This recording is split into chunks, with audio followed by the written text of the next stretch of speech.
మే 18వ తారీఖు 2026 సోమవారం నుండి 24వ తారీఖు మే 2026 ఆదివారం వరకు కూడా ఈ వారం ద్వాదశ రాశుల వారికి ఊహించని రీతిలో ఫలితాలు ఉండబోతున్నాయి.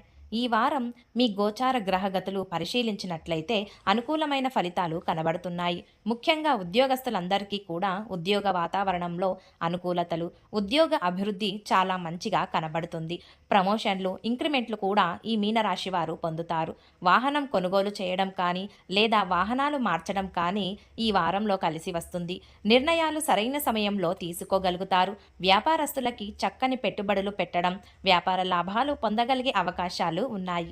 ఉద్యోగాల్లో అనుకూలతలు, ఉద్యోగ మార్పులు అనుకూలించడం, కొత్త ఉద్యోగ అవకాశాలు కనబడుతున్నాయి. అలాగే వస్త్ర వ్యాపారస్తులందరికీ విశేష ధనప్రాప్తి కలగబోతుంది. ఉద్యోగ వ్యవహారాల్లో సమస్యలన్నీ కూడా పరిష్కారాలు అవుతాయి. బంధువులతో ముఖ్యమైన విషయాలు చర్చించుకోగలుగుతారు. కుటుంబంలో శుభకార్యాలు కానీ వివాహ ప్రయత్నాలు కానీ ఫలిస్తాయి. ఈ మీనరాశి వారికి మంచి ఆర్థిక ప్రగతి ఉంటుందని జ్యోతిష్య శాస్త్రం చెబుతుంది. స్నేహితుల నుంచి సహాయ సహకారాలు, సలహాలు కూడా పొందగలుగుతారు. ఏ పని ప్రారంభం చేసినా దిగ్విజయంగా ఈ వారం ఆ పని పూర్తి చేస్తారు. అలాగే ఏ పని ప్రారంభించినా బాధ్యతాయుతంగా తీసుకొని వెళ్తారు. ముఖ్యమైనటువంటి వస్తువులు కానీ, వాహనాలు కానీ, భూములు కానీ, యంత్ర పరికరాలు కానీ కొనుగోలు చేయడానికి ఈ వారం మీనరాశి వారికి చాలా అనుకూలంగా కనబడుతుంది.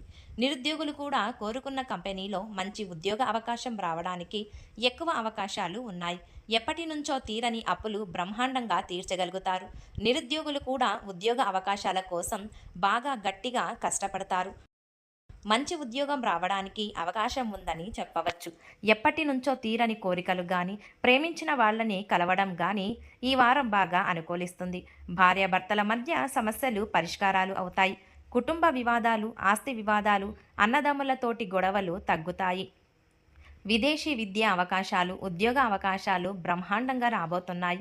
అలాగే ఇష్టమైన వాళ్ళతోటి శారీరకంగా కోరికలు తీర్చుకోవడము, కలవడము బాగా అనుకూలించే పరిస్థితి కనబడుతుంది. అప్పు చేసైనా సరే ముఖ్యమైన పెట్టుబడులు పెట్టగలుగుతారు. అవసరానికి, సమయానికి డబ్బులు చేతికి అందడం వల్ల చాలా రకాలుగా డబ్బులు పెట్టుబడిగా పెడతారు. అయితే పెట్టుబడి పెట్టేటప్పుడు చాలా జాగ్రత్తగా వ్యవహరించాలి. విద్యార్థులకి ఇష్టమైన క్రీడలో నైపుణ్యం, చదువు పట్ల ఆసక్తితో